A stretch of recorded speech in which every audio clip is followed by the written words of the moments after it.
to the legendary Vinyl Esquire. Culture, truth, music. Vinyl Esquire.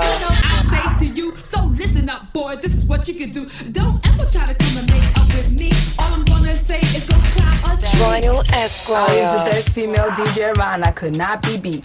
Maybe by Grandmaster Flash, which is true, but yes, but I gave a lot of other people a hard way to go, and a lot of the fellas didn't like it, but I went on and I could. The podcast that uplifts the DJ culture and honors our legends. Vinyl Esquire with DJ Rip. Mercedes ladies, never in history an all-female DJ crew. Mercedes ladies, baby D. You are now listening to Vinyl Esquire. Hello world, I want to welcome you to Vinyl Esquire, the podcast that delivers culture, truth, music.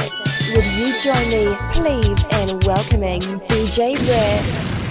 Hello world, I want to welcome you to Vinyl Esquire, and my name is DJ Rip, and Vinyl Esquire is the DJ podcast that uplifts the DJ culture and honors our legends. And without further ado, I would like to welcome to Vinyl Esquire, the legendary DJ from the Mercedes Ladies, the first female DJ of hip-hop. I would like to welcome to Vinyl Esquire, DJ Baby D. Hi, how y'all doing? What's up? Baby D, how you doing? I'm doing good. So how's life? How's family? Everything safe and good? Life is good. Family is good. Gas ain't. Because I'm in North Carolina, but everything else is good. Yeah, I know. You know, it's one. If it's not one thing, it's another, right? Yeah, it is. You know, I was telling my friend, I was like, we weren't running out of gas until all you knuckleheads went out there and started mass buying gas. So, yeah, now we kind of short on gas. Yeah, it's crazy. It's crazy. Again, we're going to get through it, right? Yep. So Baby D, I want to thank you in advance for allowing me to interview you on Vinyl Esquire. Again, Vinyl Esquire is the DJ podcast that uplifts the DJ culture and honors our legends. And I just want to get right to it. Because listen, it's an honor for me to talk to the first female DJ of hip hop. It's incredible. So let's talk about it. So, Baby D, can you tell me who or what made you want to be a DJ? Flash. When I seen Flash, one day I went out there and I saw this guy playing, and I was like, wow, I want to do that. Came back, told my boyfriend then, his name is Ham. I said, I want to, I just seen this guy named Flash. Because before then, it was just Flash, not Grandmaster or Grandmaster Theodore. It was just Flash. And I said, I want to be just like him. I want to be the female version. And Ham laughed. His friends laughed. All the guys laughed. And, I kind of sat back and said, why are the guys laughing? Like, oh, so you think a woman can't do that? A female can't do that? Mm-hmm. So I was kind of pissed. Okay, so tell me what year this was. Oh, my God. This was like, shoot, I was with Mercedes Ladies 78. Had to be about early 77. Okay, got you. Remember me right? Yeah, it could be a little earlier than that, but, it was around that time because I was going to, I just went to James Monroe and I met Curtis Moses, and he had DJ equipment. And when I went to one of his house parties, this when, house parties were the thing.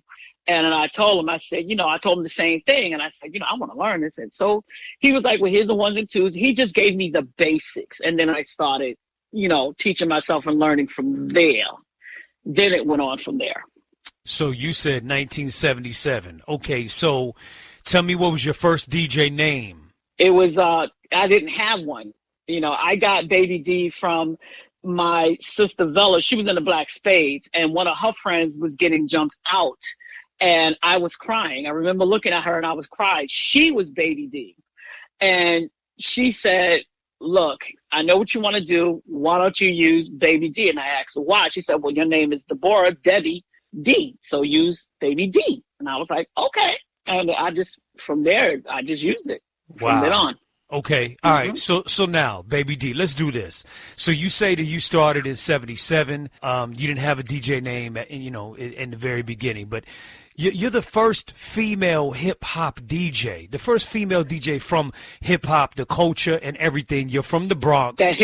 That was in, I'm going to be clear, that was in the streets. Now, if there was somebody else, like I said this before, if there was another female before me that was in the parks, in the streets doing it, by all means, come forward. I have no problems bowing down. But to this date, no one has came forward to say or to prove that it was them. And, you know, in the court, the Sha Rock, it was me. So yes, absolutely. So salute to the Queen, Sha Rock, no question. Mhm. Okay, Salute. okay. So for this interview at this moment, you're the first, right? Okay, Right. So I want you to paint the picture for me, you know, really quickly about the Bronx and that whole scene, because again, we call it hip hop, but it wasn't even called hip hop in its beginnings, right? In the infancy stages.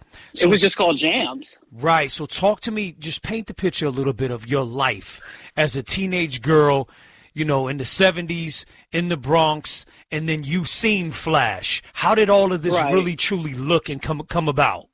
It, you know, back then, you know, it's the way we were raised and how we were acting was kind of different than it is today, than the way the kids are today.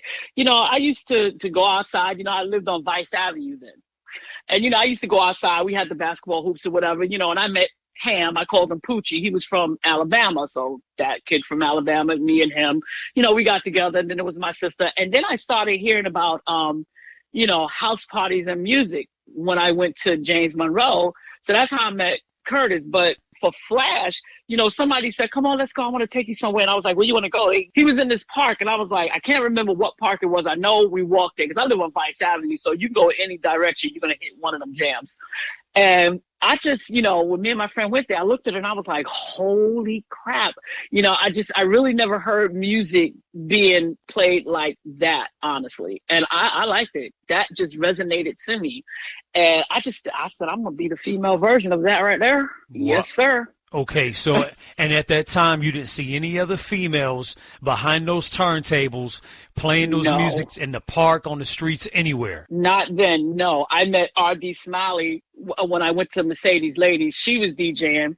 I heard about Pambada, but I never seen her. I didn't hear about Wanda D until the 80s. I knew about my girl, Lady Love, because I was DJing with the Disco Twins, and she's from Queens, and I met her then, and, you know, and it was kind of funny because we talked about it. Like, she looked up and was like, there's a female. And I looked back like, there's another female. And it just, from there, and she was like, oh my God. I looked at you and was like, oh my God. And I'm looking at her like, oh my God. But, Wow, so, you know, it was wow. like, if you see a female DJ that's rocking it like that back then, it was like a aha moment. Right, You know? right. Even though I had, you know, R.D. Smiley there. And then there was Gail. You know, I brought Gail into Mercedes Ladies, you know, at the request of our manager, Trevor. And Gail was a DJ too. So it wasn't really a lot of us. But when you see them, you were like, wow, girls. Because it's a male-dominant thing. Right. Absolutely. Okay, so wait a second. I heard you say, did you say Pam Bada? Is that what you said? With a P? Yes. Pam Bada, not Bam Bada, but I heard of Pam Bada, but I never seen her. And I'm like wondering, was she really before me? Is she? I don't know, but I remember hearing that name. I heard that name. So I've never heard that before. So you're saying that there was a female coined after Bambaataa called Pam Bada? Yeah, I Wow. always I thought of that too. I was like, wow, that's it. You know, but I heard of that name when I started getting around the Zulu Nation. Got you. I never heard that before. Okay, I've never heard anyone say that. That's interesting. Wow. Okay. Well, I mean, so incredible. I mean, you know, obviously it's nothing but males doing it. That's why I asked that.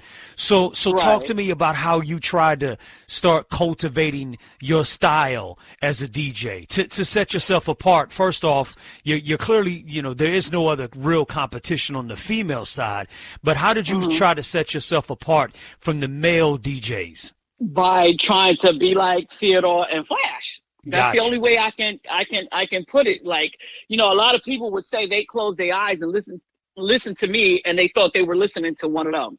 I was like, I don't know, I can never be one of them, but you know, that's a compliment.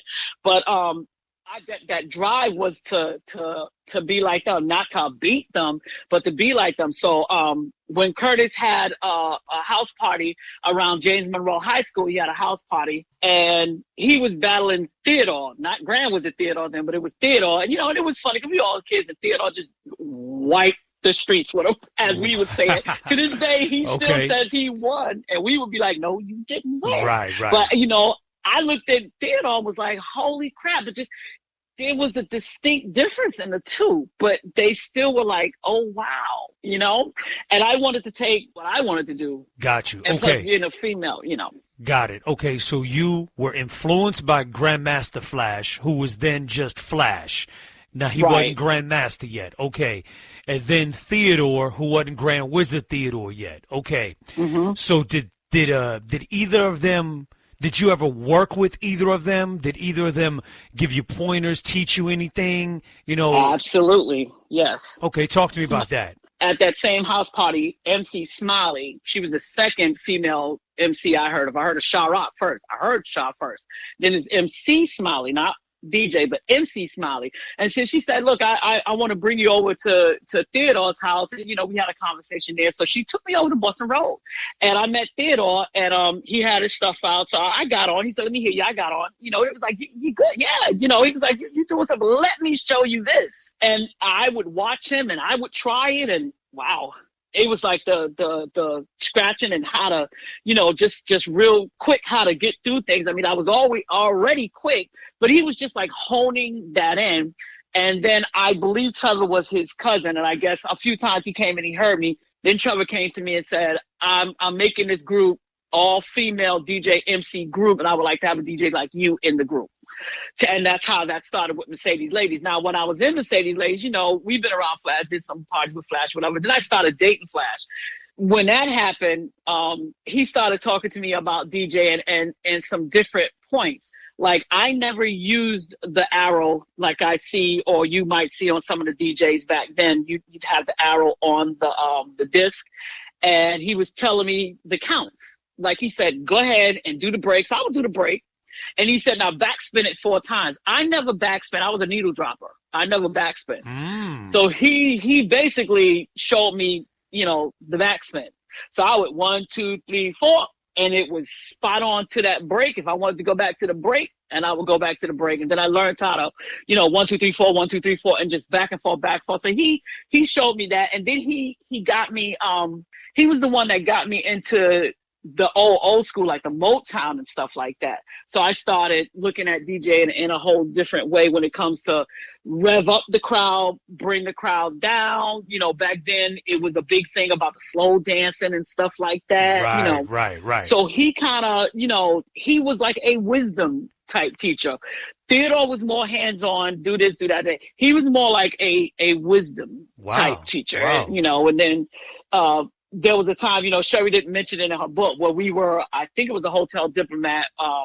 Me and Flash was in the back. We were arguing, another aha moment. Never go anywhere without your needles or your records. And so we were in the back arguing, you know, fussing. I'm like, don't have anything like that. You know, back then, I guess that's where the mad black female thing comes into. Okay. Don't talk to me that way. And who do you think you are? And we heard Mercedes Ladies was getting booed because Renee was on at that time. So he was like, stop, shut up. And I'm like, don't tell me to shut up and this and it. Just yeah, just typical. Okay, can't she just shut up and listen? So then he got me to shut up. I was pissed, and then I heard it. And I was like, is that? He said, yes, here. He put the records in my hand, gave me to get out there and save the show. I went out there, RD, what the hell is going on? Somebody sabotaged us. They sabotaged her. So RD's a whiz when it comes to all that. I mean, like, she taught me how to navigate that equipment, put it together, blah, blah, blah, this and that. And we got it working, and looked up at Sherry, was like, hey, Sherry, let's do this. Sherry looked up, twinkle in her eye, and we blew it out the box. Very nice. Okay, so let's back up a little bit, though. So all right, so I don't want to jump over this. You were taught literally by Theodore and Flash in two different ways. That's incredible, because there's not many people that could say that, right? So I'm assuming you're getting the needle dropping concept from Theodore, right? Actually, I kind of was doing that before Theodore, because, like, I don't want to leave out Curtis, because Curtis probably thinking, now, you were on my set before any of them. So with the beginning of me in his house on his set, he would just let me do it. And if he hears something off, Curtis was the one that was like, pay attention to your the seconds. Pay attention to the timing. Get it right. You know, he was like that annoying teacher type. Yeah. You know, and when I sit back and I think about it, you know, when I was telling my husband said, honestly, that dude Curtis is the one that really got you really on those ones and twos and spinning. And I was like, you know what, he's right. So I'm not going to leave out Curtis anymore. So what was Curtis's DJ name? I don't, you know what? I do not remember. All I remember Curtis Moses, and he was the light-skinned dude that got the floor wiped up by Theodore, even though he'll deny it. But yeah, Curtis, you lost. Okay, all right. So here we are. It's 1977, 78. You know, you start DJing and you're rolling. You know, and you're down with Theodore, Flash. You said you dated Flash. Okay, all right. So you brought up the Mercedes ladies. Now, talk to me about the Mercedes ladies. Okay, what you want to know? Well, I mean, you mentioned a little bit about how you got down with them, right? Somebody, you know, Right. Trevor, I believe you said, wanted to create this female MC crew. All female DJ, yes, called Mercedes Ladies. Now, taking it back a little bit, now Mercedes Ladies, which I got it wrong before because I was not with them when they were a crew. So I thought it was Renee who put the crew together, and not Sherry, but that was wrong, you know, so I'm going to correct that faux pas right now. It was, the crew was created by Sherry, Little Bit, R.D. Smiley, and Tracy T.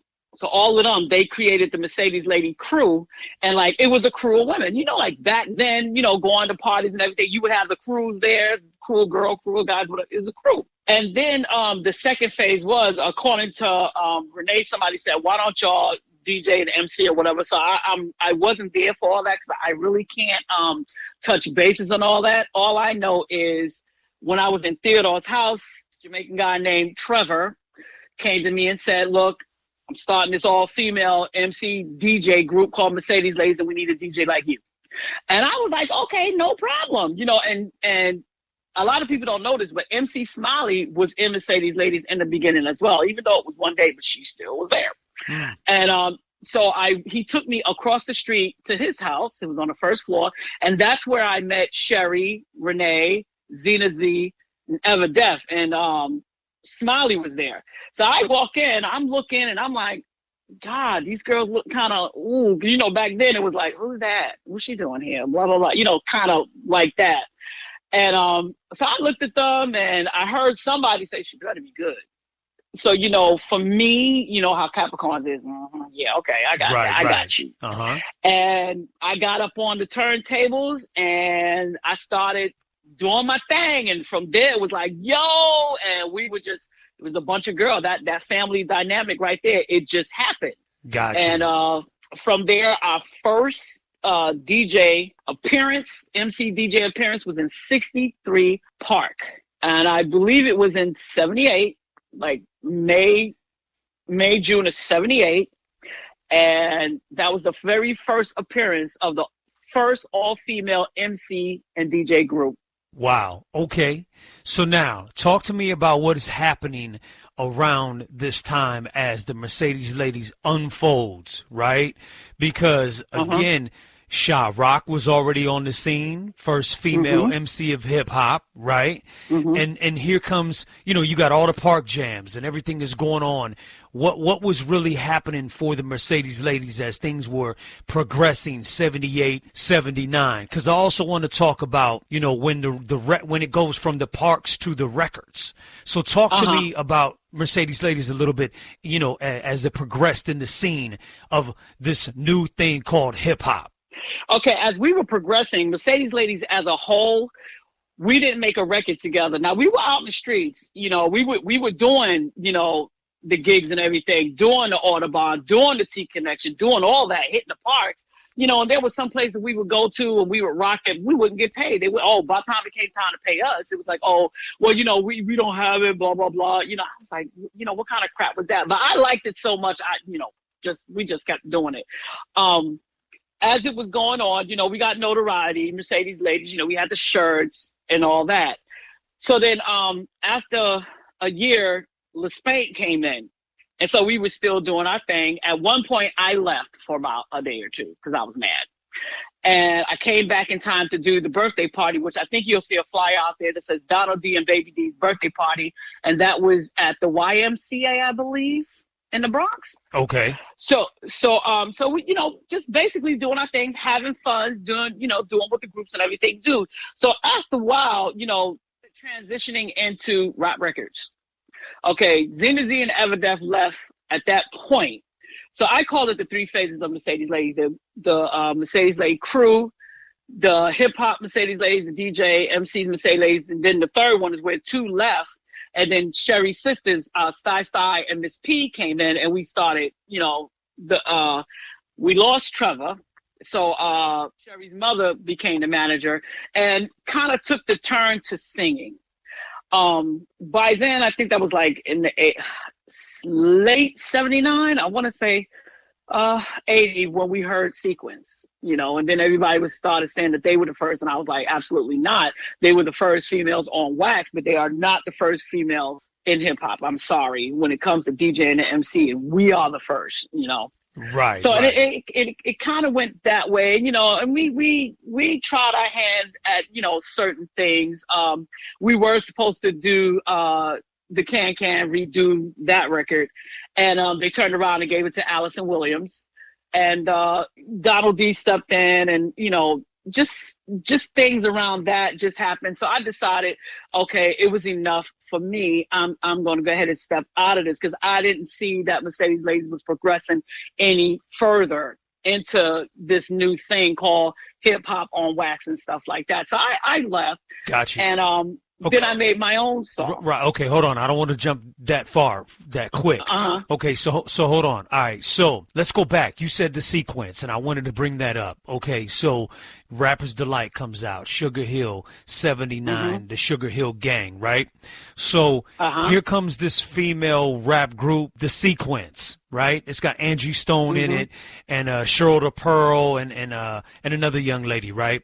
So talk to me about that. How did you guys feel? Because it sounds like, just like all the other legends in the Bronx, they, when they heard Rapper's Delight, they felt like, what is this? Where did this come from? Who are these guys? They're the first rap group on wax, but they're not even from the Bronx. Okay. Yeah, they didn't pay their dues or anything. That's how a lot of us back then felt. Like, you didn't hit the streets. You didn't go through all this mess. You didn't drag around these damn crates of records and stuff like that. What the hell? Okay, so the Sequence, they're they're a female rap group. They come out on Sugar Hill, and from my understanding, they're from North Carolina, right? So South Carolina. Excuse me. It's South Carolina. Yeah. So talk to me about North. Well, the Carolinas. Well, the Carolinas. Right. So talk to me about that. How did that, where did that put you guys at when that record came out? Just made us want to do it even more, and it's hard to break in to that music business without somebody like a Russell Simmons or like, the Sugar Hill records or like, the Epic and stuff like that behind you. So it was a little frustrating, but then, we were still young. So we were still optimistic and still wanting to do it. But, we was taken back a little bit like, wow, what the hell? Right. That's the only way I can really describe it, is like, wow. Got you. Okay. I wanted to know, why did the Mercedes Ladies not make a record? You know what I mean? What was the real reason behind not finally making a record? Because I do want to talk about the few records that were made that you participated in.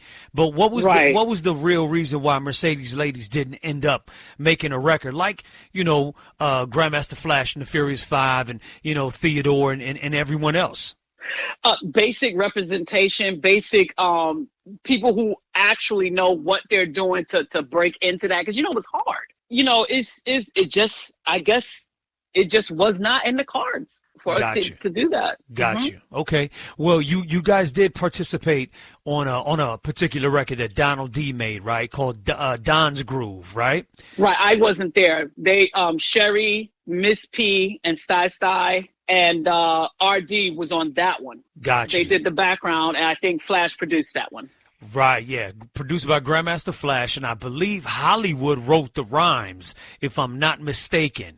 I'm not sure, but they just did the background. Right, the singing. It's a classic record, but that was Mercedes Ladies. And by the way, salute Sherry Cher and the Mercedes Ladies, and I understand she has a book out called The Mercedes Ladies, the novel. Is that correct? Right. She changed it to Mercedes Ladies, her story, I believe, and she changed the cover and everything. But it's still out there. Go out there and by all means, if you want some education on her perspective of what went on in Mercedes Ladies from her point of view, go ahead and buy that novel. And while you at it, she dropped the single. Get out and buy that too. Got you. So talk to me about, what made the Mercedes Ladies break up? It just, I left. I didn't like certain dynamics that was going on, so it's, it was just me. I just felt it was time to move on. Okay. Now, while they broke up, period, I can't speak on that. The other girls, because it was Sherry, her two sisters, and it was Renee. And I guess they will all have their perspective on what happened when it comes to them. For me, it was just time to move on. I just didn't see it really, really going anywhere. Okay. So I moved on. Got you. Okay. So you move on and you make a solo record. So talk to me about how about the fact that you changed your name from, I don't know if you even say you changed your name, but you went by Deborah. You went by Deborah Myers, right? I went by just straight Deborah. Just straight Deborah. Okay. Talk to me about you making your first record, your first solo record by Deborah, No Sense. Talk to me about that. Okay, how I changed my name from Baby D to Deborah, it's funny. I was at Flash House and Melly Mel was on the couch. And he calls me and he's like, Baby D, what's your name? So, me, snarky, Baby D. And he was like, no, what is your name? And I'm like, Baby D, being a little smart mouth. He's like, I ain't playing with you. I'm talking about what is your name? And I was like, Deborah. And he was like, it's pretty. You're growing up. Use it. And that's how I started using Deborah because he's right. I'm growing up. Right. Deborah was a better, it's a better fit. So after that, I used to hang around LL and Russell Simmons, more so Russell Simmons and Curtis Blow, and I used to hang out, at his office and everything. And I met Spider D. So Spider D, Russell said, hey, Spider D's looking for a female soloist, blah, blah, blah, this and that. This is before, I think it was Wild. Okay, Sparky D was in a girl group, an all-female group. So I was alone, so I would be considered a soloist. So, he introduced me to Spider. Spider said, I got this song, that I written. It's called No Sense. I want you to try it out. So I tried it out. I liked it. And we wound up recording it and put it on West End Records.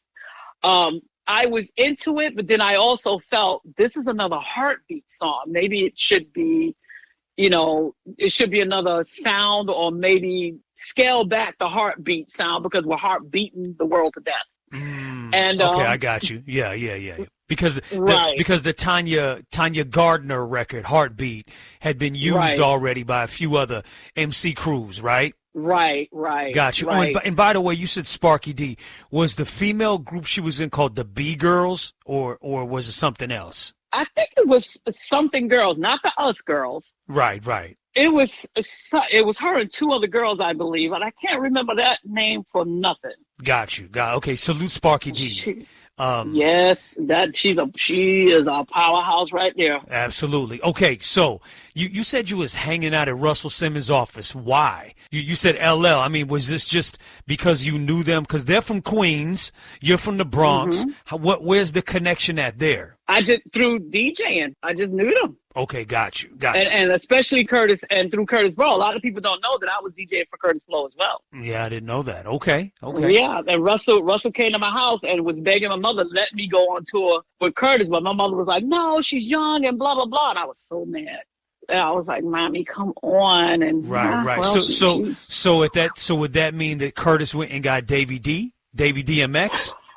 Curtis, he had Run, DJ Run. Run, and I remember Run being there. Run would play, I would play. I wasn't there as long as Run, but yeah. Wow, that's incredible. I don't know how many people know this. You know what I mean? A lot don't. We were on a call, and Curtis was on the same call with Lady Love and I can't remember the guy name from California, one of the rappers from California. But we were all on the phone with that. So, and then Curtis comes out and goes, "Well, you guys don't know this because I was quiet. I'm a listener, and I was listening to all them talk." He said, "You guys don't know this, but Baby D was my DJ," and it was like, get the bird. A lot of people don't know that. Wow. But Yeah. Nah, I didn't know because history will tell you. But Curtis seemed to have a lot of different DJs through his career, right? But history will tell you that it was DJ Run, and then I believe, from what I understand, Run broke his arm and couldn't DJ anymore. So then they got Davey D to replace Run, and then Run then later on, created Run DMC with Jay and DMC, right? Incredible. I mean, this is incredible history. Okay, so DJ Baby D DJ'd for Curtis Blow at one time. Cool. All right, so you're in the offices with Russell, and salute to Spider D, another legend, dope producer, and dope artist. Okay, so he produces the record No Sense, and you cut it. It's released on West End Records. So at this point, what happens for Deborah as a solo artist?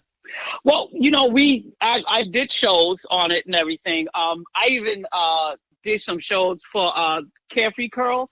So I went to Boston and I did shows there. It was fun while it lasted. But then it kind of trickled down. Like, I don't know if West End was really pushing it because I think they were still into disco. So I was like, what is happening with the songs? Or what the deuces? So I never, it just trickled off. Then somebody comes back and goes, what, I want to do the Answer to No Sense. And I was like, really? You want me to do the Answer to No Sense? He was like, yes. I said, okay. So I wrote it. I wrote the answer to it and everything. And I got a guy this time. So the guy is like, pardon me, sweetheart, don't mean no offense, but I kind of heard you say it don't make sense. And then I answered him. So that's when we that was the time where they had the rap records where you were answering each other. Right. So what's the name of that song? No Sense Part 2. Got it. Okay, go on. And I have always had Mercedes Ladies in the heart. I was like, no matter what, they're always going to be there. So I said, he was getting ready to go get somebody to do background. I said, no, I'm going to get Mercedes Ladies. I want Mercedes Ladies. So I went and got Mercedes Ladies. So they did the background on that one. Wow. Okay, nice. Yeah. Nice. So what happened to Deborah and DJ Baby D from that point after the records, after Mercedes Ladies? What happened? Where did the career go? Where did you go? The military. Got married. I got pregnant. So me and Derek got married. He was a Marine. And my mindset is, my family. So then it was my family. Even though it hurt, I wanted to stay and but I had a child. I have a husband. I pretty much did what Sha Rock did. We both went the military way. I even, I joined the military as well. Came out, the first husband, I was with him for 10 years. Me and him broke up. I went to the military. And while I was in Hawaii, because I was living in Hawaii for a while, I was in, before that, Virginia for a while. In Hawaii, I met my husband now, married, going on 30 years, praise God. Okay, nice. And that's where it all went. See, a lot of people think, like, I didn't want to have nothing to do with hip hop. I don't want to do any interviews and this and this and this. Or if I would say, oh, I don't remember. I remember everything. Like the record says, where she says, I act like I don't remember, or I act like I forgot, but I really remember. I remember everything. I didn't forget nothing. It's just that what a lot of people don't understand is that when you have a family and you have kids and you're married to a man that is constantly going off to war. Right. Hip hop was in the back. I mean, like, but the DJ ear stayed there. I would listen to things and go, "Ooh, that's not good." Or I would go to the E Club in Hawaii, and this is funny. I was at the E Club in Hawaii, so the guy had to go use the bathroom. He was like, "Look, when this record stopped, he didn't know I was DJ. When this record stopped, I want you to press this button and this one to come on." I was like, "I got it, go ahead, do it. Bye. See you later. Go pee." So he left, and I started doing my thing. Walks back in and like I didn't see him because my back was turned to him, but I was mixing the records, just having a yay all time, and everyone out there, the Marines, thought it was him, but it was me. He looks at me, taps me on the shoulder. He was like, you're a DJ, and I was like, yeah, but a lot of people don't know that. Right. And so he was like, sit down and tell me the history. So I told him the history. Like, I told very few people, around the Marine Corps who I was and everything. So, bringing it from there up to now, I started working for Sodexo, in upper food management. And so then my GM is from New York. And he was like, Deborah. And I was like, yeah. He said, you look familiar. And I was like, yeah, I'm your manager. He, no. He said, so I Googled something and I was like, uh-oh. Mercedes ladies. I said, no. He said, Mercedes ladies. He said, yeah, you're Baby D. So then I Googled Deborah. Mm-hmm. He said, stop talking. Right. And so it kind of got out, around here, this little area. Oh my God, she did this, she did that. Why are you here? How come? Blah, blah, blah. And I was like, oh my God. Right. So coming back here, LaSpank, she was like adamant, you need to come back, blah, blah, blah, this and that. When I was in Japan, Sharack had, got in touch with me in Japan. You need to come back out because I'm telling the story of Mercedes ladies and you're this and you're that, XYZ, and they would not leave me alone, and and rightfully so. Absolutely, and here me and you are, right? So, yep, right. So what are you currently working on? I mean, do you have projects musically? What do you have in the works right now? Okay, what I did was join this group called Information Group. Shout out to Square Knot, and they were all like, "You are who you are. You got to get back into DJing. You need to get back into it." My husband, you need to get back into it. You at one point, you get back into it. Right, absolutely. So I was like, well, hang on. I'm everything changed. I was like, I'm a 1 and 2s. I was like, I'm looking at, what is a Serato? What is this? What is that? So called up. So he's talking to me about it because he has the Scratch Academy. So everybody's giving me these bits and pieces. So my husband went out. He got me the new marks. He got me, my stuff. I went and bought the case. I went and got the computer. I'm a geek. A lot of people don't know it. I'm a geek. I play EverQuest. Yes, I play EverQuest. Okay. The audience is probably going, oh my God. And high-end guild. So, I got a lot of upper geeks in there. So I talked to them and they were telling me what to do. And voila, I got my whole system set up. Okay. So I'm getting back into that. Cool. So you said you called Theodore and he got you right, yeah? Yeah, he got me right about 2 years ago. When I started seeing, we're friends on Facebook and I started seeing he was Scratch Academy and I was telling him, I was scared and this and that. And he was like, look, don't be scared. This is what you do. It'll come back to you. And DJ Square Knot and the DJ Information Group, all those DJs, they were helping me out too and making me feel comfortable. And then Lady Wells, she was like, girl, if you don't get back into that, if you don't do this and that, call me anytime. Same thing with DJ Lady Love and LaSpank throughout the whole thing. She is DJ Flame now. She has her own show. It's called Hip Hop, Christian Hip Hop radio station. Okay. Holy Hip Hop. And she talks me through it and, telling me what to do. But the focus and the anchor is RD Smiley. She's she's the other DJ at Mercedes Ladies. And me and her together currently now, we're looking at music. We're looking at writing some lyrics to the music. We're looking at doing something. Got you. Okay. So we're trying that. I did write a song called Supermob, which is off the chain. Just moving forward, I just got to make sure that my steps are correct. Right, got you. So over the years, I mean, did you ever have any interaction with Jazzy Joyce, Spinderella, some of the other female legendary DJs?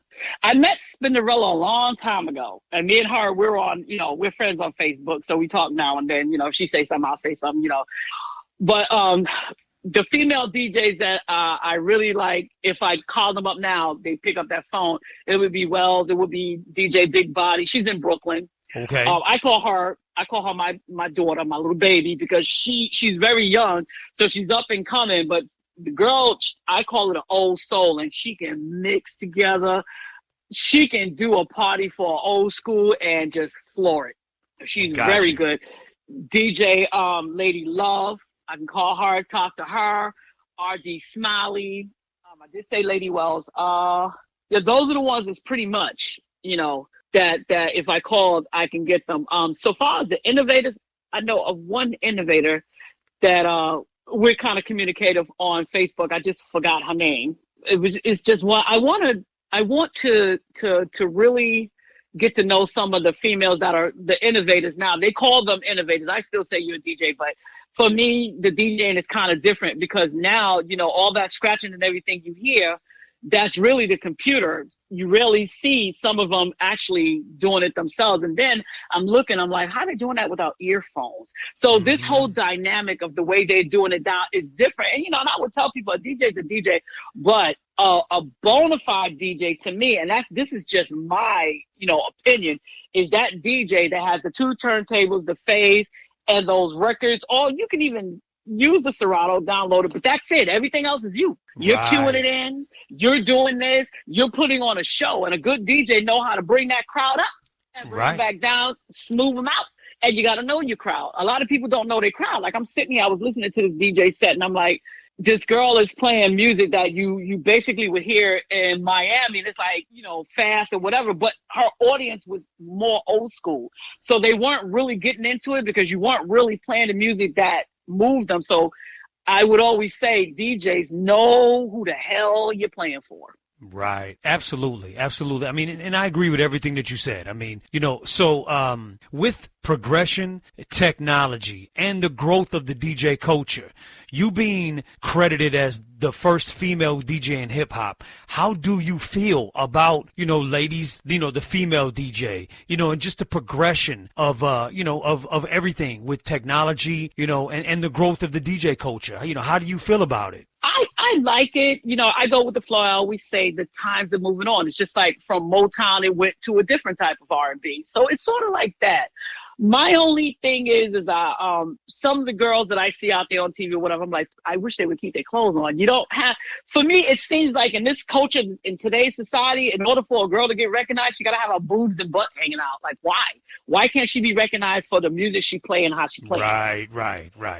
So that's how I look at it. So if I was to come back out, how would they accept me? Because I am not going to, I'm going to look good, but I'm not popping my boobs out or being half naked or wearing a bikini and this and that. If that's how the rest of them want to do that, more power to them. I have no problems with that. But for me, my preference is I want you to see me for my skills. So if I came in wearing a moo-moo, you're still going to stay there and go, I sheet and jam. Even if I'm wearing a moo-moo, even if I'm like 8 months pregnant or whatever, looking like umfufu, you're still going to jam because you're knowing me for my skills and you like me for my music and my skills. You don't like me for like, I want to date her. No, I don't want you to like me because I'm prettier and you want to date me. I want you to like me because I'm making your butt move. I'm rocking the crowd. That's what I want you to like me for. Right. Absolutely. I mean, skills is the question here, right? And yes. So do you feel that the female or the ladies in hip hop have really gotten their true respect, let alone, the female DJ? How do you feel about that? The female DJs, for me, the ones that actually got they respect is the Lady Loves and the Wells and the Flames. Okay, the females coming up, like, again, no disrespect to those females, but I mean, for society and the way they look at those females, yes, they have respect from the society now. But from old schoolers like me, when I look at them, I respect you because you're doing your thing, but I'm looking at your craft and I'm thinking it's kind of cheating because a computer does most of the work. Like when they drop a song and then they drop another song down, you press a button and the computer, evens them out, evens the RPG out. I'm like, we used to do that by hand, by show. Right. Understood. Now I'm looking at DJs. Some DJs say, look up when you're DJing. I'm like, look up when you're DJing. If you're DJing and you really doing your skills, you're not looking at the crowd. You're looking at what you're doing because you want to get it right. But now the computer, the Seratos and everything, it allows you to look up, walk away, come back, and everything's still rocking and scratching and doing this and doing that. So I'm like, I give mad respect to the DJs that can use the ones and twos and do that skills with and without the computer help. Absolutely.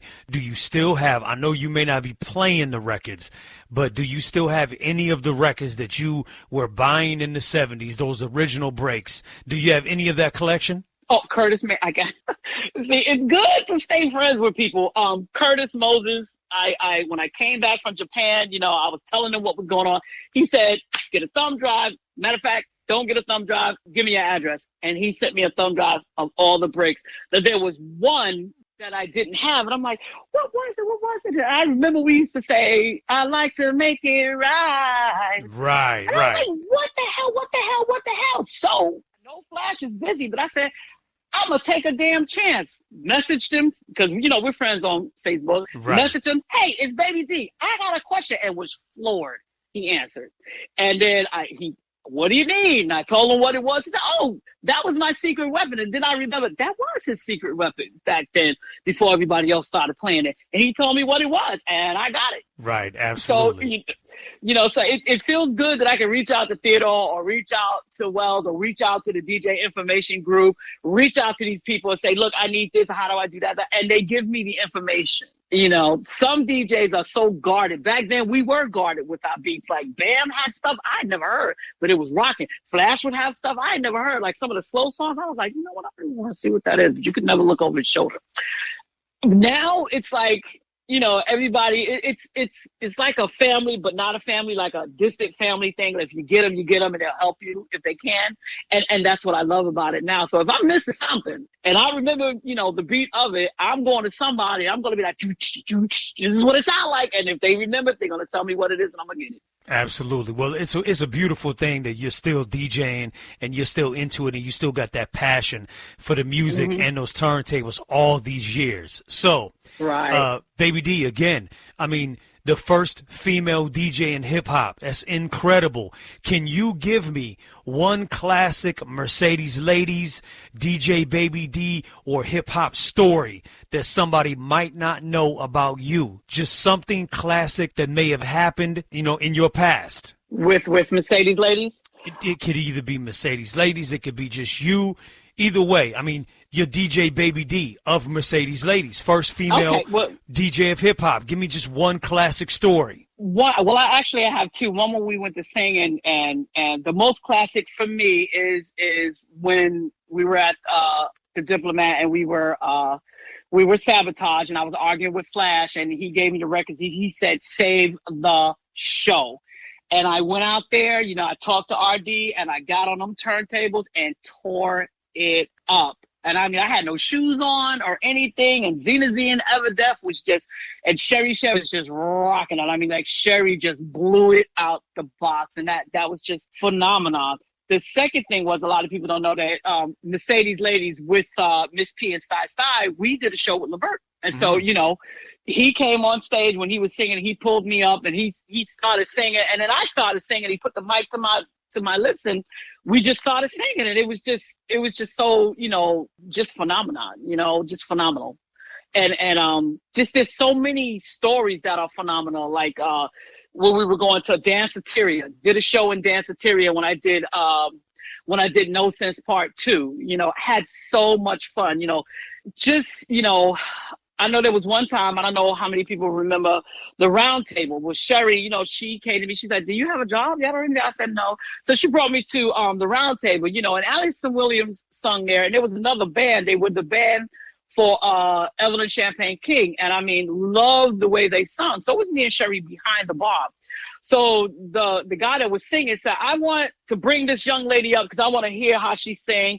And, I'm thinking, oh, who are they talking about? And everybody started looking at me, and I'm like, but I'm a DJ. What are you doing? I'm a DJ. Right. So Sherry pushes me and no, go up there, do it. So I went up there scared as hell, but I started singing, and it just felt so good to hear these professional background singers backing me up on this song, and just blew it out the box. It is like, there are so many stories with this, like wow remembering walking with Sherry and RD from the Twin Towers. We used to walk to Manhattan.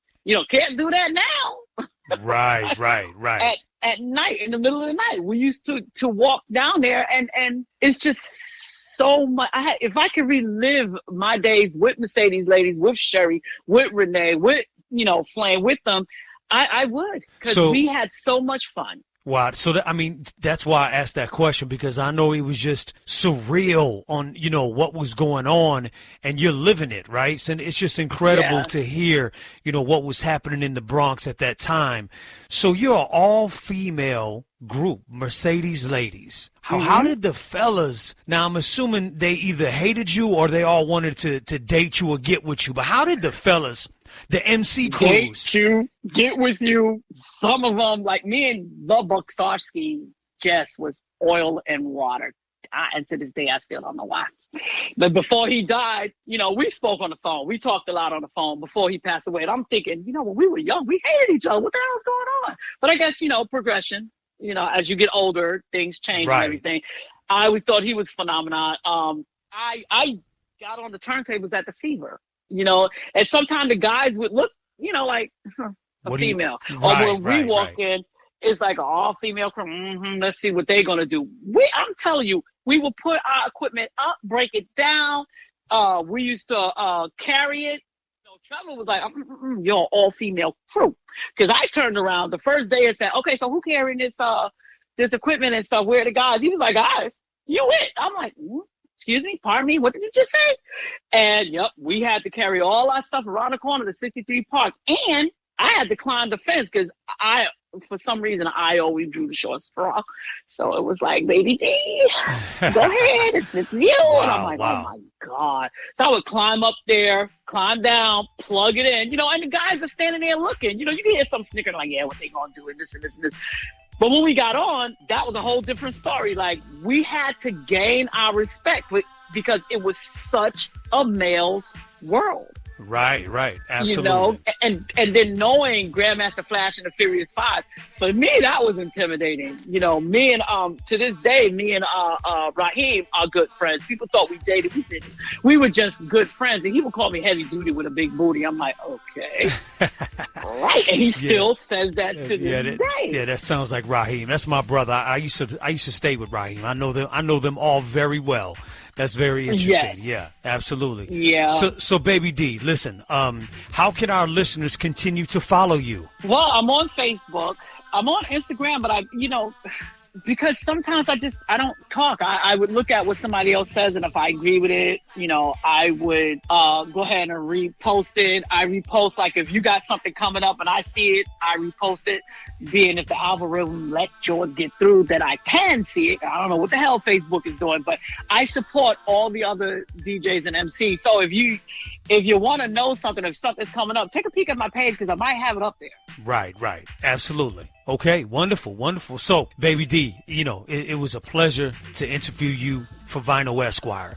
Vinyl Esquire is the DJ podcast that uplifts the DJ culture and honors our legends. You're definitely a legendary DJ. I mean, you're the first female DJ of hip-hop.